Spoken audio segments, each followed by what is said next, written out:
Bonjour, bienvenue sur Rétroprogrammation, la chaîne qui vous dit tout sur la programmation rétro sur le Commodore 64. Si vous avez des demandes particulières ou des sujets que vous souhaiteriez me voir aborder, faites-en la demande dans les commentaires, ils sont là pour ça aussi. Aujourd'hui, nous allons continuer à compléter les instructions de notre processeur 6510 avec de nouvelles instructions. Dans la vidéo précédente, nous avons créé 3 nouvelles instructions pour notre compilateur. TXY, TYX et INVXY. Pour commencer, je vous avais invité à créer 2 autres instructions d'inversion entre A et X et entre A et Y. Nous allons donc commencer par créer celle-ci, un peu comme une correction de l'exercice proposé à la fin de notre dernier échange. Si vous avez des questions à ce propos, on se retrouve dans les commentaires. Avant de commencer, comme nous allons travailler avec le registre A, je vais le rajouter dans mon code de test.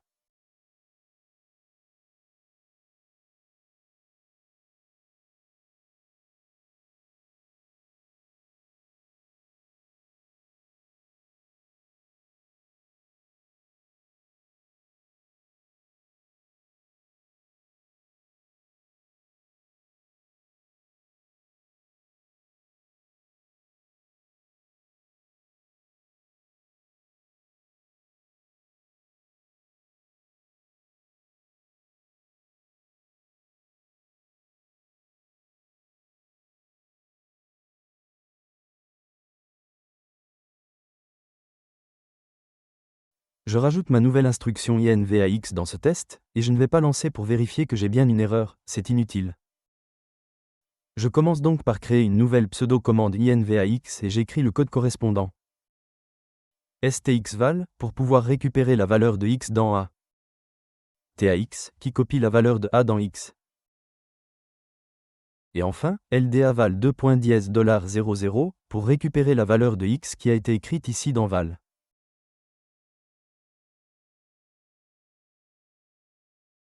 Tout va bien, la valeur de X est bien passée dans A et celle de A est bien passée dans X.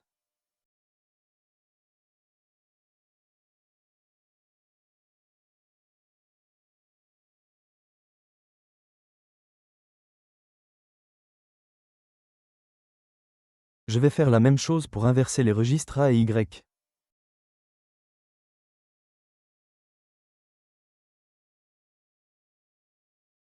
Je crée une nouvelle pseudo-commande INVAY. Et j'écris le code STYVAL pour pouvoir récupérer la valeur de Y dans A. TAY, qui copie la valeur de A dans Y. Et enfin, LDAVAL $00 pour récupérer la valeur de Y qui a été écrite ici dans val. Un petit test qui confirme le bon fonctionnement. Pour ne pas être en reste, je vais rajouter 3 nouvelles instructions qui seront des clones de celles que nous avons déjà créées. INVXA, qui sera en fait équivalente à INVAX. Pour cela, je crée tout simplement une pseudo-commande INVXA, dans laquelle j'appelle INVAX. Un petit test ne fait pas de mal. C'est parfait. Reste donc à faire les 2 autres.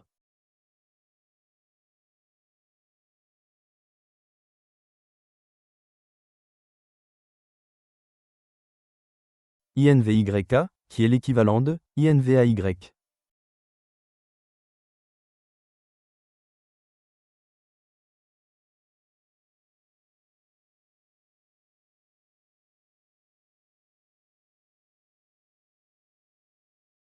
Et pour finir INVYX, qui est l'équivalent de INVXY. Je ne fais pas les tests, je sais déjà que ça fonctionne. La prochaine étape est de créer un projet pour toutes nos nouvelles instructions. Projet que nous pourrons insérer dans nos créations futures. Je vais donc créer un nouveau dossier que j'appelle tout simplement MyPS, pour mes pseudo-commandes. Dans ce dossier, je crée un sous-dossier INC. Et un fichier PS.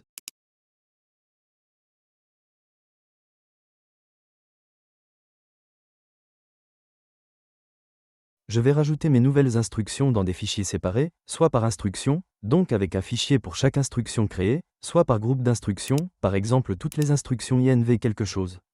Commençons par faire simple, l'instruction TXY. Je crée donc un fichier TXY,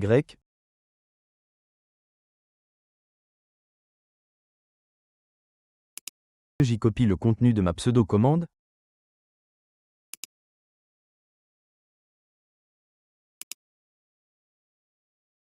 Et j'enregistre. Je fais la même chose avec TYX.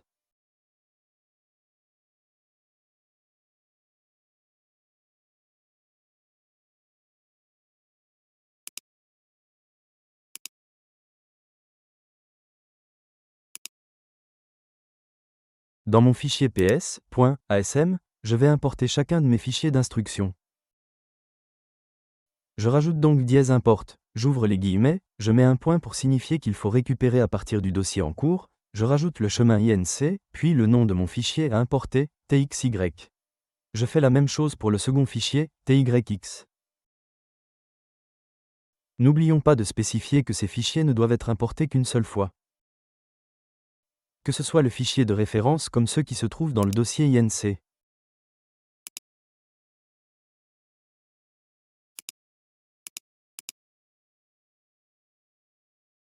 Je vais créer à présent un fichier INV, qui contiendra toutes mes instructions d'inversion de registre.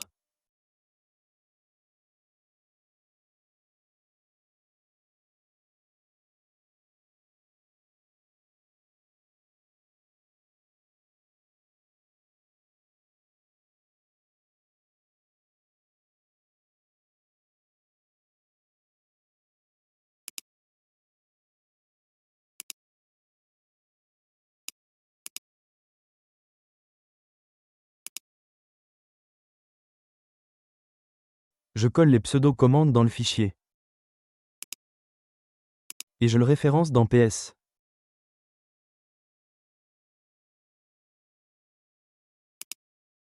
Cela étant fait, je vais pouvoir à présent modifier mon fichier de test en important ps.asm, qui se trouve dans mon dossier myps.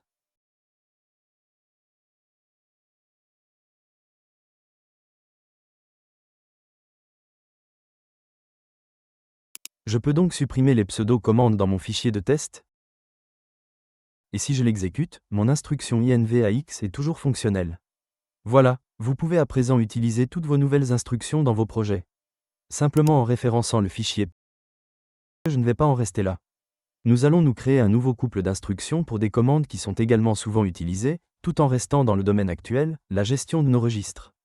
Je vous propose de créer une instruction qui sauve nos registres dans la pile du processeur, sreg, avec S pour sauver et reg pour registre. Et une seconde qui permet de récupérer nos registres à partir de la pile du processeur. lreg, avec L pour load. Vous le faites vous-même? Allez-y, mettez la vidéo en pause et on se retrouve ensuite. Vous y êtes arrivé? Voici ma version. Je crée un fichier reg.asm dans le dossier INC. Je spécifie qu'il ne faut l'inclure qu'une seule fois. Ça doit être un réflexe.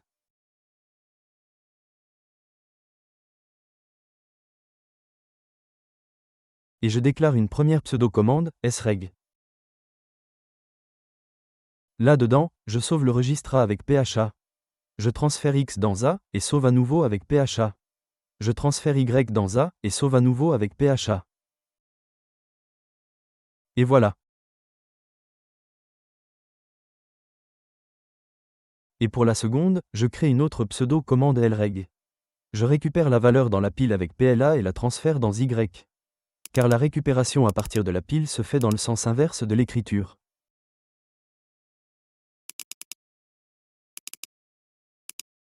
Je récupère à nouveau une valeur avec PLA et je le transfère dans X.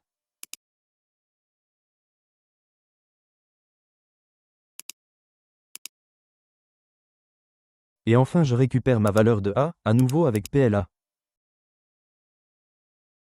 Il reste à présent à importer mon fichier dans le référent PS. Et j'ai à présent deux nouvelles instructions que je peux utiliser à loisir dans mes créations. L'avantage est ici qu'il n'y a pas à se poser de questions sur l'ordre dans lequel les valeurs ont été poussées dans la pile du processeur. La récupération se fera toujours dans le bon sens. Je vais m'arrêter là pour aujourd'hui. La prochaine fois, nous allons créer de nouvelles instructions utilisant des paramètres. Vous verrez à nouveau comme il est passionnant de savoir créer nos propres outils pour se faciliter la vie. J'espère que cette nouvelle vidéo vous a plu et qu'elle vous a appris de nouvelles choses ou remémoré des connaissances un peu oubliées. Si c'est le cas, pensez à mettre un pouce en l'air, ça fait toujours plaisir. Et si vous avez des questions ou des remarques, les commentaires sont toujours là pour ça, alors n'hésitez pas, je réponds à tout le monde. Et donc, comme proposé en début de vidéo, si vous avez des sujets ou des demandes particulières que vous souhaiteriez me voir aborder dans une prochaine vidéo, faites-m'en part dans les commentaires, ils sont là pour ça aussi. N'oubliez pas non plus de vous abonner à la chaîne pour ne pas louper les prochaines vidéos. Il ne me reste plus qu'à vous souhaiter une belle fin de journée. Prenez soin de vous.